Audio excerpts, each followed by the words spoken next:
తాకట్లో ఉన్న బంగారాన్ని విడిపించి ఆ రోజున మార్కెట్ ధర కట్టి మిగిలిన డబ్బును మీకు అందిస్తుంది కొమ్మూరి గోల్డ్. హాయ్ హలో నమస్తే, welcome back to our channel. నేను మీ వైషు. మనసంతా నువ్వే రిలీజ్ ప్రేమ కథ చిత్రాలకి జనాల్లో అంత మంచి పాపులారిటీ వచ్చిందంటే ఆ పాపులారిటీని పరిచయం చేసింది ఉదయ్ కిరణ్ గారు.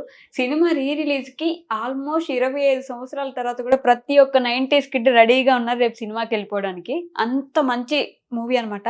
ఉదయ్ కిరణ్ గారు మూవీస్ చూసిన ప్రతిసారి మనసుకు హత్తుకునేలాగా, మనల్ని ప్రకృతి వల్ల చేర్చుకునేలాగా ఉంటాయి ఆ మూవీస్ అన్ని. సో మనసంతా నువ్వే రిలీజ్ సందర్భంగా ఉదయ్ కిరణ్ గారి సిస్టర్ శ్రీదేవి గారు ఉన్నారు. మేడంతో మాట్లాడదాం. హలో మ్యామ్, నమస్తే. నమస్తే అండి. ఎలా ఉన్నారు? బాగున్నానండి. ఓకే. సో ఉదయ్ కిరణ్ గారి మూవీస్ అంటేనే యాజ్ ఐ సెడ్ ప్రకృతి ఒళ్ళోకి మనల్ని తీసుకెళ్ళినట్టు ఆయన పాటలు కానీ, ఆ మూవీ సీన్స్ కానీ మనందరినీ కట్టిపడేసేలాగా మన రియల్ లైఫ్లో జరుగుతున్న సినారియోస్ లాగా ఉంటాయి. Which one is your favourite movie? అంటే ఉదయ్ కిరణ్ గారి మూవీస్లో మీకు బాగా అనిపించే సినిమా ఏంటి? అట్లా నేను ఒక్క సినిమా అయితే చెప్పలేనండి. అసలు ఉదయ్ని స్క్రీన్ మీద చూస్తున్నంతసేపు ఏ మూవీ అయినా ఐఎమ్ ఓకే విత్ దట్. నాకు అన్ని మూవీస్ నేను ఈక్వల్గా ఎంజాయ్ చేస్తాను ఉదయ్. ఓకే. సో రేపు రిలీజ్ ఉంది కాబట్టి మనసంతా నువ్వే, how excited are you? Manasantha Nuvve is in his life ఒక ల్యాండ్ మార్క్ మూవీ అనే చెప్తాను. Because Chitram, Nuvvu Nenu, Manasantha Nuvve the first 3 movies, his first 3 babies అది. అండ్ ఈ movie first 3 movies was super duper hit and ఒక ట్రెండ్ సెట్ చేసేసింది అసలు ఈ 3 మూవీస్. ఒక టైప్ ఆఫ్ మూవీ స్టార్ట్ అయింది అప్పటి నుంచి, ట్రెండ్ సెట్టర్ మూవీస్ ఇవన్నీ. సో అండ్ ఈ మూవీ చేస్తున్నప్పుడు ఉదయ్తో మాకు జరిగిన డిస్కషన్స్ అన్ని ఇంకా స్టిల్ మెమరీస్ ఇంకా అలా బ్రైట్ గా ఇప్పుడు మళ్ళీ రిఫ్రెష్ అవుతున్నాయి. సో చాలా హ్యాపీగా ఉంది నాకు. అసలు 25 years తర్వాత మళ్ళీ we're going to watch this on the big screen అంటే చాలా సంతోషంగా ఉందండి. ఓకే. ప్రతి సినిమాకి అంటే స్టోరీ మీ దగ్గర డిస్కస్ చేయడం కానీ, అక్క ఇలాంటి సినిమా చేస్తున్నానని చెప్పేవారా? ఎస్ అండి. స్టోరీ ఫస్ట్ వచ్చి ఇంట్లో అందరితో షేర్ చేస్తాడు before he agrees the movie. ఏదైనా కూడా స్టోరీ వచ్చి మొత్తం చెప్తాడు ఇంట్లో. వీల్ హ్యావ్ అ సిట్టింగ్ లాగా పెట్టుకుంటాం అంతే. స్టోరీ వినేసి ఇంటికి వచ్చి ముగ్గురిని కూర్చోపెట్టి స్టోరీ చెప్తాడు. అండ్ మా అన్ని ప్రోస్ అండ్ కాన్స్ అన్ని మాట్లాడుకునే he'll agree for the movie ఎప్పుడు కూడా. అంటే చెప్పేవారా, లేదు నాన్న ఇది బాగాలేదు, ఇలా వద్దు, ఇంకేదైనా చేయండి? ఎస్, చాలా అట్లా చెప్పేవాళ్ళము. ఏదైనా అసలు నార్మల్ గా తనే మా వరకు వచ్చే ముందే స్క్రీన్ చేసేస్తాడు. ఎందుకంటే తన మూవీస్ అందరూ కలిసి కూర్చుని చూడాలి, తనకి ఎప్పుడు అలా ఉండేది. చెప్పిన కూడా లవ్ స్టోరీ అని చెప్పినప్పటికీ ప్రతి ఫ్యామిలీ మొత్తం కలిసి కూర్చొని చూసేలా ఉంటాయి అన్ని మూవీస్. మీరు చూస్తే అసలు even if it's romantic movie, దాంట్లో ఫ్యామిలీ ఆస్పెక్ట్స్ చాలా ఉంటుంది. సో ఇట్స్ ఫ్యామిలీ అంతా కూర్చొని చూడదగ్గ మూవీ ఉంటుంది మోస్ట్లీ ఉదయ్. ఓకే. సో అసలు ఫిల్మ్ బ్యాక్గ్రౌండ్ కి సంబంధం లేని వ్యక్తి మీకు స్టార్టింగ్ లో అక్క నేను సినిమాల్లోకి వెళ్తాను అన్నప్పుడు, లేదంటే ఇంట్లో చెప్పినప్పుడు వాట్ వాస్ యువర్ రియాక్షన్? సినిమాలో మనకు అసలు లేదు కదా, ఇట్లా ఏమైనా ఉండేదా? మేమిద్దరు చాలా క్లోజ్ అండ్ మేము మేఘాల్లో ఉంటాం ఎప్పుడు కూడా. అలా ఉండే వాళ్ళం చిన్నప్పుడు. సో మెడల్ కట్టేసుకునే వాళ్ళం మాటలు, ఇమాజినేటరీ వరల్డ్, అలా ఇమాజినేటరీ వరల్డ్ లో వెళ్ళిపోయే వాళ్ళం. వాడు వచ్చి నాకు చెప్పాడు ఇనీషియల్ గా, ఇట్లా నేను మూవీస్ లో చేయాలి, పెద్ద యాక్టర్ అవ్వాలని ఉందక్క అని. సో నేను చిన్నదాన్నే అప్పుడు. మా ఇద్దరికి 8 years డిఫరెన్స్ ఉన్నా నేను చిన్నదాన్నే అప్పుడు కూడా. సో మేమిద్దరు డ్రీమ్ వరల్డ్ లో వెళ్ళిపోయే వాళ్ళం వచ్చి చెప్పినప్పుడు. కానీ అమ్మ వాళ్ళకి చెప్పడమే ఒక పెద్ద మాకు అదొక గండంగా ఉండింది. బట్ అమ్మ చాలా బాగా సపోర్ట్ చేసింది చెప్పినప్పుడు. ఎప్పుడైతే చిత్రం టైంలో యాక్టర్స్ కావాలని ఇట్లా బయట వచ్చింది, అప్పుడే వాడికి హీ కేమ్ టు నో యాప్టెక్ లో కంప్యూటర్ కోర్స్ చేస్తూ ఉన్నాడు. అప్పుడు ఈ మిస్టర్ ఆప్టెక్ ఇట్లాంటివి కూడా వచ్చాయి వాడికి. అప్పుడు he was trying to do some modelling, ఏదో చేద్దామని అనుకుంటూ ఉన్నాడు. అప్పుడు he came to know that Ramoji film city వాళ్ళు యాక్టర్స్ చూస్తున్నారని అమ్మని అడిగితే అమ్మ వెంటనే ఒప్పుకుంది. బట్ చిత్రం టైంలో మెయిన్ లీడ్ గా కాకుండా ఫస్ట్ సపోర్టింగ్ క్యారెక్టర్ అడిగారు, బాబా దగ్గరికి వెళ్ళడం. అసలు చాలా రోజులు RFCకి వెళ్ళి వస్తూ ఉన్నాడు. పొద్దున్న నుంచి రాత్రి వరకు కూర్చుని చాలా ఎఫర్ట్ పెట్టాడు అప్పుడు కూడా. Okay. And once he came to know that ఆ నలుగురు ఫ్రెండ్స్ లో వచ్చింది మెయిన్ రోల్ కాదని అన్నాడు. Hmm. చాలా అప్సెట్ అయ్యాడు. బట్ స్టిల్ ఏదో ఏదో వచ్చింది కదా, ప్రూవ్ చేసుకుంటాను, పైకి రావచ్చు, ఎంటర్ అయితే చాలని అనుకున్నాడు. ఓకే. బట్ తర్వాత it happened that main Yeah. లీడే వచ్చింది. వెళ్ళి మొహం చూడగానే నువ్వే చేస్తున్నావు. అసలు ఇంకా ఎగిరాడు. ఇప్పుడు ఎట్లయితే ఇప్పుడు ఒక రీల్ వస్తుంది, నేను చూసాను, రీమా సేన్ కి ఫోన్ చేస్తారు Yeah. ఈ మూవీలో. అవును. ఎగ్రేడ్ చూడండి, Mm. ఎగ్జాక్ట్లీ అట్లా ఎగ్రేడ్ ఇంటికి వచ్చి. అవునా? సినిమాలో ఇది? అలా ఎగ్రేడు వెంటనే. Oh. సో అదే చెప్తున్నాను, అసలు మనసంతా నువ్వే ఇంకా కొత్త కదా. మా ఇంట్లో ఆ సంతోషము, ఆ ఎనర్జీ, ఆ వైబ్స్, ఆ వైబ్రెంట్ ఫీలింగ్ ఇప్పుడు లోపల ఫీలింగ్ ఇట్ దాన్ని షూట్ చేస్తున్నప్పుడు. ఎందుకంటే అప్పుడు నేను ఇంట్లో లేదు, ఐ గాట్ మ్యారీడ్ అప్పటికే. బట్ నేను అప్పుడు మా అమ్మాయిని ప్రెగ్నెంట్ షూటింగ్ అవుతున్నప్పుడు, సో అమ్మ వాళ్ళ దగ్గరే ఉన్నాను అప్పుడు. సో రోజు ఇంటికి వచ్చి వాడు వచ్చే వరకు నేను కూర్చునేదాన్ని, బికాస్ వచ్చి షేర్ చేసుకుంటే అది వినాలని నాకు. సో కూర్చునేదాన్ని అండ్ ఇంటికి వచ్చి అన్ని షేర్ చేసుకునేవాడు. ఎమోషనల్ సీన్స్ ఏమో వచ్చి అమ్మకి, దీంట్లో చాలా ఎమోషనల్ సీన్స్ ఉన్నాయి మనసంతా, వచ్చి అమ్మతో ఇట్లా కూర్చుని అమ్మతో షేర్ చేసుకుంటూ ఉంటే, షేర్ చేసుకుంటూ కూడా అట్లా ఏడుస్తూ, అంటే వాడు అది చెప్పేటప్పుడు ఆ ఇన్వాల్వ్మెంట్, ఆ సీన్ ఇన్వాల్వ్మెంట్ అన్నమాట, చెప్తూ కూడా ఏడ్చేసేవాడు. సో ఇట్ వాజ్, నాకు అదే చెప్తున్నాను కదా, ఆ ఫీలింగ్స్ అన్ని ఇప్పుడు మళ్ళీ అట్లా ఫ్లాష్ బ్యాక్ లాగా రివైండ్ చేసుకుంటున్నారా? బట్ చిత్రం ముందు చాలా కష్టపడ్డారు ఒక సినిమా ఆఫర్ కోసం ఉదయకిరణ్ గారు. ఐ మీన్ రోజు తిరగడం, రోజు ఏదైనా ఒకటి దొరికితే బాగుండు, ఒక ఛాన్స్ వస్తే బాగుండు. చిత్రం ముందు అదే, he wanted to get in to, at any cost he wanted to get in to, try చేస్తూ ఉన్నాడు ఇట్లా ఎవరైనా అని. అప్పుడే ఆర్ఎఫ్సి వాళ్ళ గురించి, రామోజీ ఫిలిం సిటీ వాళ్ళ గురించి తెలిసి అక్కడికి వెళ్ళడం. ఉదయకిరణ్ గారు టూ డివోషనల్ విన్నాను నేను. చాలా అండి, చాలా గాడ్ ఫియరింగ్. సాయిబాబా ని బాగా నమ్మేవాడు. చెప్పులు లేకుండా నడిచి వెళ్ళిపోయేవాడు. మేము ప్రకాష్ నగర్ కాలనీలో ఉండేవాళ్ళం. మా ఎయిర్పోర్ట్ అక్కడ ఉంది కదా, నాన్నగారు ఎయిర్పోర్ట్ లో పనిచేస్తారు. సో ప్రకాష్ నగర్ లోనే ఉండేవాళ్ళం. అక్కడ మినిస్ట్రీ రోడ్ లో ఒక సాయిబాబా గుడి ఉంది. ఎవ్రీ థర్స్డే చెప్పులు లేకుండా గుడికి నడిచేవాడు. నడిచి ఎవ్రీ థర్స్డే బాబా గుడికి వెళ్ళేవాడు. అండ్ ఏ వెహికల్ కొన్నా ఫస్ట్ బాబా గుడికి వెళ్ళి పూజ చేయించేవాడు. ఎవ్రీ ఇయర్ ట్వైస్ షిర్డీకి వెళ్తాడు. షిర్డీ బాబాని ఎక్కువ నమ్మేవారు. చాలా గాడ్ ఫియరింగ్. ఓకే. అంటే దేవుడిని అంత నమ్మే వ్యక్తులు సినిమా ఇండస్ట్రీలో నిజంగానే ఇప్పుడు సినిమాలు వస్తున్న కొద్దీ అది తగ్గిపోయి ఆటోమేటిక్ గా సినిమాల్లో పడుతూ ఉంటారు కదా. బట్ పెరగలేదండి. ఈవెన్ అదర్వైజ్ అసలు ఇంట్లో కూడా చాలా పట్టింపులు, చాలా అమ్మ ఇట్లా రూల్స్ ఉన్నాయన్నమాట. అమ్మకి రూల్స్, అక్కకి రూల్స్, ఎవరెవరికి సెట్ ఆఫ్ రూల్స్ అన్నమాట. చాలా పద్ధతి ఆయన పెట్టేవారు. అంటే ఏదో పెద్ద సినిమా ఫ్యామిలీ అని అట్లా కూడా కాదు. ఇంట్లో వెరీ నార్మల్ గా మనం ఎలా ఉండాలో అలాగే నార్మల్ గానే ఉండాలి. ఓకే, అలా అన్నమాట. సినిమా మారుతున్న కొద్ది, అంటే సినిమాలు పెరుగుతున్నాయి, మంచి బడ్జెట్ పెరుగుతుంది, ఇంట్లో కూడా కొంచెం లెవెల్ పెరుగుతుంది కదా, ఏమైనా కొంచెం బిహేవియర్ లో తేడా వచ్చేదా? అస్సలు లేదు. అదే అస్సలు లేదు. అసలు తమ్ముడు అనే అందరితో అసలు ఏ మాత్రము. నేను ఇంకా అప్పుడప్పుడు నాకు అది కొత్త కదా, I was enjoying his, my brother is an actor అని నాకు ఒక గొప్పగా ఫీల్ అయ్యానేమో. కానీ అక్క ఏంట మాటలు అని, నేను ఏదైనా ఉదయ్ కొంచెం దూరం ఉంటుంది, వాళ్ళంతా వస్తున్నారు, వస్తే రాని ఏముంది పలకరిస్తాను అందరినీ అని. I was trying to support him అన్నమాట.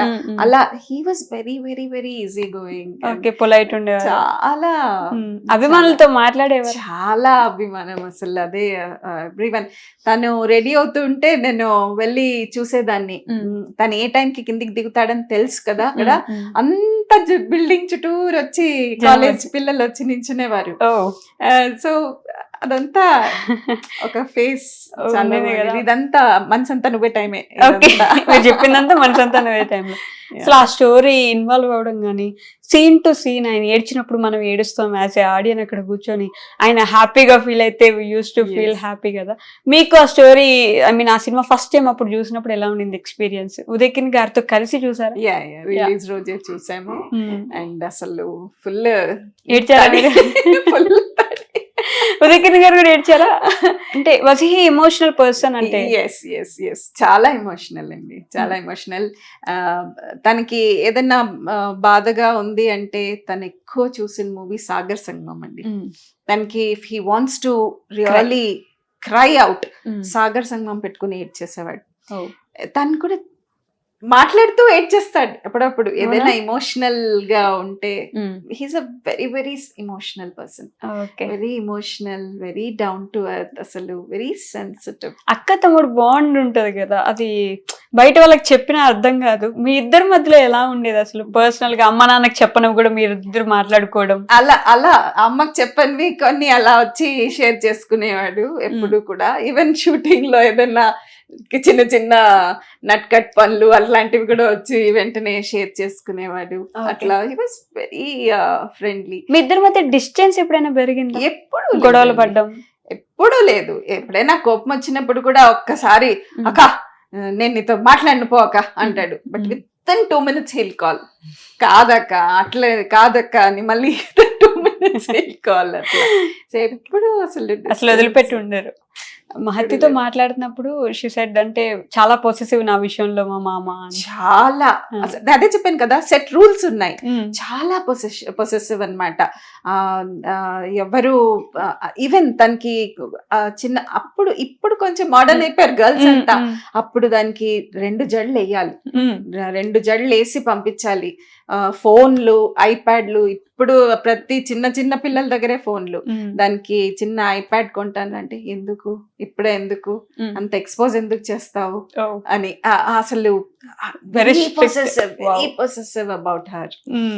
పిల్లలు ఇద్దరంటే చాలా ప్రాణం అండి ఆయనకి. పిల్లలు అసలు మా వాడు పుట్టినప్పుడు వచ్చి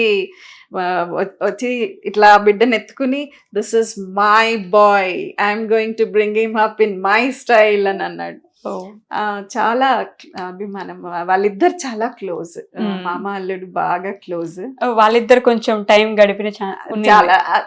కొంచెం చిన్నది కదా, సో తన్ని కొంచెం సపోర్టివ్ గా స్ట్రిక్ట్ గా ఉండేవాడు. అంటే వాడు ఏం చెప్పేవాడంటే మనం పిల్లలతో ఒక ఏజ్ వరకు కొంచెం స్ట్రిక్ట్ గా ఉండాలి, తర్వాత ఫ్రెండ్లీ అయిపోవాలి. సో వీటితో ఫ్రెండ్లీగా వచ్చేసాడు, తనతో కొంచెం స్ట్రిక్ట్ గా పొసెసివ్ గా ఉండేవాడు అనమాట. ఇంట్లో ఫుడ్ హ్యాబిట్స్ ఎలా ఉండేవి? ఐ మీన్ వర్కౌట్ మీద, లైఫ్ మీద బాగా ఎక్కువ కాన్సన్ట్రేషన్ పెట్టేవాడు? చాలా చాలా. అసలు తనకి ఫ్రైస్ చాలా ఇష్టం, ఆలూ ఫ్రై, బెండి ఫ్రై, పాల మీగడ, పెరుగు మీగడ చాలా ఇష్టం. కానీ పాపం దీని తర్వాత అన్ని తగ్గించేస్తాను సినిమాలో. అండ్ నేను ఒమాన్ లో ఉంటాను, మస్కట్ లో ఉంటాను. అక్కడి నుంచి వచ్చేటప్పుడు అంతా చాక్లెట్స్, అక్కడ అప్పుడంతా చాక్లెట్స్ తెచ్చేదాన్ని. వెయిట్ చేసేవాడు నా కోసం ఆ చాక్లెట్స్ తినడానికి. బట్ తర్వాత అది కూడా కట్ ఆఫ్ చేసాడు. ఏరా నేను తీసుకొస్తాను రా ఏదైనా, వద్దాక అనవసరంగా తీసుకురాదు అని. ఎంత కష్టపడతాడు అని. కిక్ బాక్సింగ్ చేసేవాడు. అసలు ఇంట్లో ఒక పెట్టుకుని కిక్ బాక్సింగ్ చేసుకునేవాడు.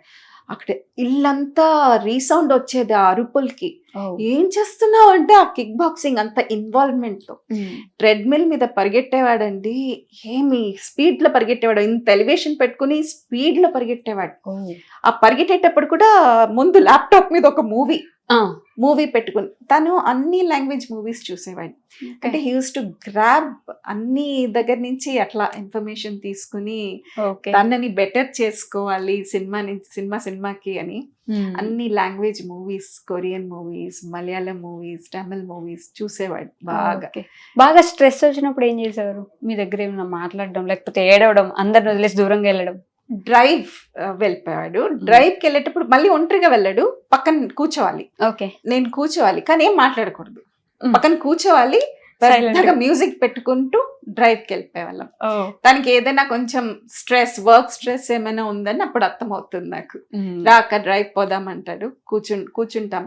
ఏదైనా మాట్లాడితే కొంతసేపు మాట్లాడద్దు, will just enjoy the music అంటాడు. సో అలా పెట్టుకుని మీకు అర్థమైపోయేది. అర్థమైంది, ఓకే ఫైన్. పిలవంగానే వెళ్ళిపోయేవాళ్ళం. నైట్ డ్రైవ్ కి వెళ్ళిపోయేవాళ్ళం. అతని అభిమానాన్ని, ఐ మీన్ అభిమానులు అతని మీద చూపించిన ప్రేమని మీరు దగ్గర నుండి చూసిన రోజులు ఉండుంటాయి కదా. ఏదైనా ఒక బెస్ట్ మెమరీ ఉందా, మంచి ఫ్యాన్ మూమెంట్ టు హిమ్ మీరు చూసింది? చాలా ఉన్నాయి. ఒక అమ్మాయి పాపం ఏదో బ్లడ్ తో ఏదో లెటర్ రాసి పంపించింది. అసలు వాడికైతే కోపం వచ్చేసింది. ఇది ఇన్సల్ట్, ఇది బ్లడ్ ఇన్సల్ట్ చేస్తున్నాము, లైఫ్ అది. వెంటనే అది ఎవరు కనుక్కుని I'm going to ask her to stop doing that అని. అలా అని తర్వాత తిరుపతికి వెళ్ళాము ఒకసారి. తిరుపతిలో క్యూలో నించుని ఉంటే అక్కడ ఎవరో వచ్చి సార్ సైన్ చేయండి, ఆటోగ్రాఫ్ ఇవ్వండి అని ఏదో టికెట్. బాబు బాస్, మనం దేవుడి దగ్గర ఉన్నాము, ఆయన ఇప్పుడు అందరికంటే పెద్ద ఇక్కడ, మనమంతా ఒకటే ఆయన ముందు. నువ్వు ఫస్ట్ ఇది కానీ బయట మాట్లాడదాంలే, నీకు బయట ఏం కావాలి అన్ని చేస్తాను అని అలా చెప్పడం కూడా ఎంతో స్వీట్ గా అలా చెప్పాడు. ఇప్పుడు ఆయన మనందరికి అక్కడ ఉన్నారు, అక్కడ చూడమ్మా, హీఈస్ ద బాస్ ఇక్కడ అని అలా అన్నాడు అనమాట. అలా ఎప్పుడు కూడా అందరినీ బాస్, తమ్ముడు, భయ్యా, ఇవే ఆ మాటలు. ఓకే, ఫ్యాన్ మూమెంట్స్ నుంచి, ఉదయ్ కిరణ్ గారి మూవీస్ నుంచి, what is that one thing అంటే you can never really forget about him? ఒక విషయం ఏంటి ఆయన గురించి ఎప్పటికీ మర్చిపోలేంది ఇన్ ఎనీ ఆస్పెక్ట్? అంటే he was always welcoming people. Okay, అంటే కొంచెం ఒక పొజిషన్ వచ్చాక హెడ్ స్ట్రాంగ్ అయ్యే ఛాన్సెస్ ఉంటాయి కదా. But he was always down to earth. ఎప్పుడు ఎక్కడ కనిపించినా కార్ దిగి మళ్ళీ పలకరించేవాడు ఏదైనా కింద బయట ఉంటే. That is one thing I liked in him. ఎప్పుడు ఒకేలాగా ఉందండి. ఓకే, ఈ కాలంలో ఇప్పుడున్న జనరేషన్ హీరోస్ లో ఉదయ్ కిరణ్ గారిని ఎవరిలో అయినా చూసుకునే సిచ్యువేషన్ గానీ అలాంటి ఛాన్స్ ఏమైనా ఉందా? ఎవరైనా అట్లా కనిపిస్తున్నారా మీకు ఎవరైనా హీరో?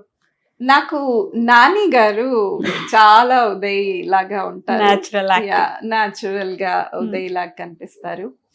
నాని, విజయ్ దేవరకొండ కూడా నాకు I have a special affection. ఎందుకంటే తనకు కూడా ఏ సపోర్ట్ లేకుండా, నాని గారు కూడా ఏ బ్యాక్గ్రౌండ్ లేకుండా వాళ్ళ సొంత టాలెంట్ తో వస్తారు. మెయిన్లీ నాని గారు అండ్ విజయ్ గారు. మాట్లాడారు ఎప్పుడైనా వాళ్ళు? నాని గారితో చాలా క్లోజ్ గా, తన పెళ్లిలో కూడా వచ్చారు.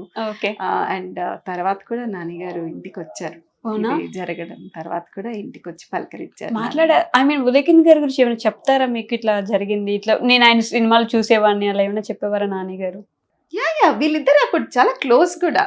నాని, తరుణ్, ఎన్టీఆర్, అల్లరి నరేష్, వీళ్ళంతా చాలా క్లోజ్. అప్పుడు 19 years కే సూపర్ స్టార్స్ అయింది ఎన్టీఆర్ గారు, ఉదయ్ కిరణ్ గారు. వీళ్ళ చాలా క్లోజ్. నా ఎన్టీఆర్ తర్వాత తరుణ్ అండ్ ఉదయ్ అయితే వీళ్ళ ముగ్గురు చాలా క్లోజ్ బడీస్. అప్పుడంతా చెప్పేవాళ్ళు ఇంటికి వచ్చి వీళ్ళిద్దరి గురించి మీకు? ఉదయ్ కిరణ్ ఇంటికి వచ్చి షేర్ చేసేవారు.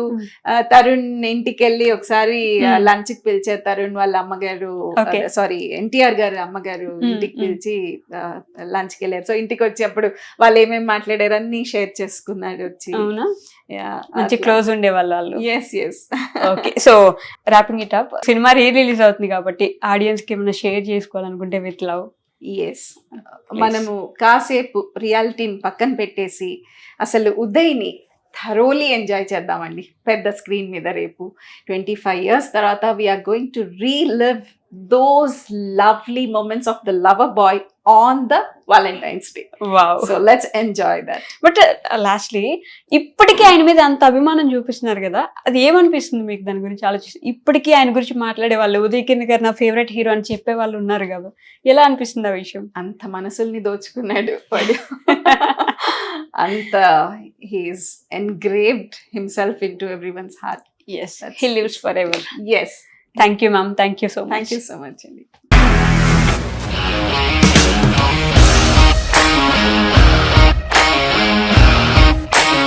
ఇండస్ట్రీలో కమిట్మెంట్ ఇష్యూస్ వస్తే నీకు కూడా వచ్చినట్టు? మార్నింగ్ తీసుకెళ్ళాడంటే కొట్టి పడేసాడు.